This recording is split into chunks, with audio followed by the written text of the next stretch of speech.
What's up, guys? So a lot of you have been asking me what's, the whole situation with your business, with college and stuff like that. So I'm going to give you the lowdown, the whole situation, and it's going to be an interesting ride, so let's get into it. So, as many of you know, I'm a Rutgers student. I go to Rutgers Newark, and I'm a business student, majoring in leadership and management, and I'm in my second semester now, and, we're kind of doing some online work because of the whole coronavirus situation. First semester was pretty good. I had accounting, I had economics, math class, and the English, and all that stuff, and then going into the second semester, I had managerial accounting because the first one was financial.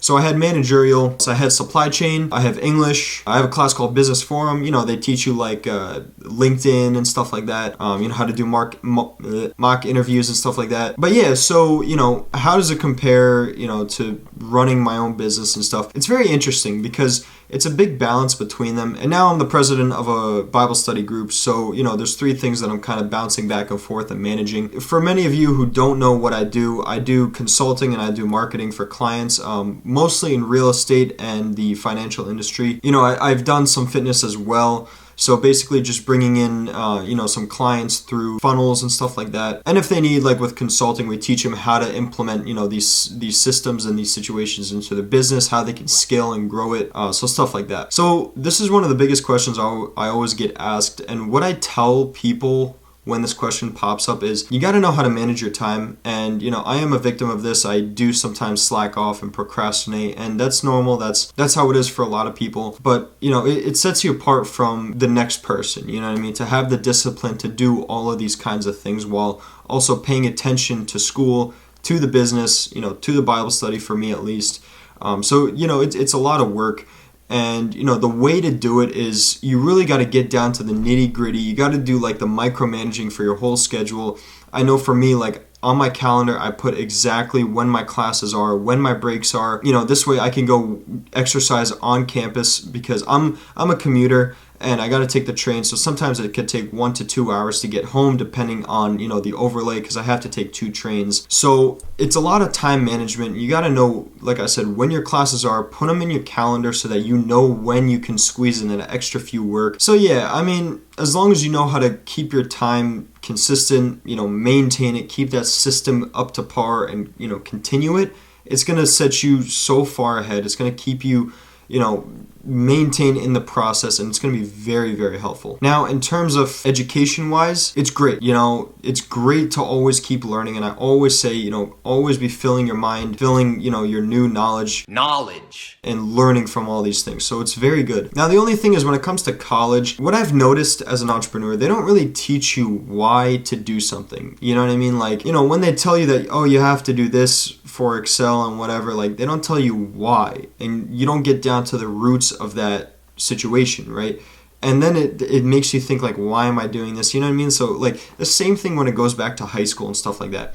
When it comes to like, learning yourself, you experience why you need to do this, why you need to do that. And that's why you push yourself to continue doing the things that you have to do, right? For me, I love reading books. Why? Because it gives me a lot of knowledge. Why? Because it sets me so far ahead of the competition in the long term. When it comes to school, why do you have to read a book? Because we have a test. Okay, why?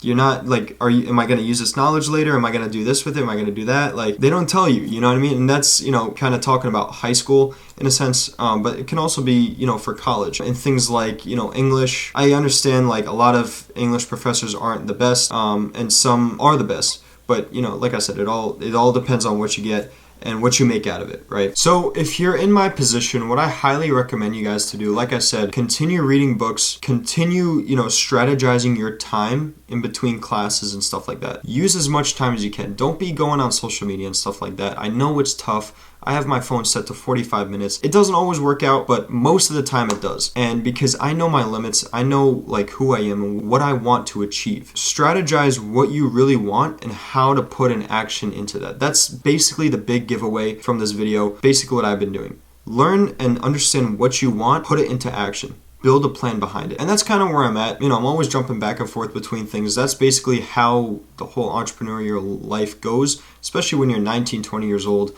You're still learning a lot. You're still meeting a ton of people. And while we're on the topic actually of meeting new people, always meet as many people as you can and like genuinely have interest in those people. Because as they say, your network is your net worth, right? The next person that you meet could, set you so far ahead, right? The person that you met 3 days ago could have a huge impact and a much bigger impact than the person you met 3 years ago, right? So, always be meeting new people, always try to build those, connections even more. Like, for example, tell a friend and say, hey, let's go out to coffee. I know for us, they just built a Starbucks under the business building, right, on the first floor. So, hey, let's go to Starbucks, the one that they just built on the first floor. Let's go sit down for a coffee. Let me understand who you are, right? Or, let me get to better understand you as a person.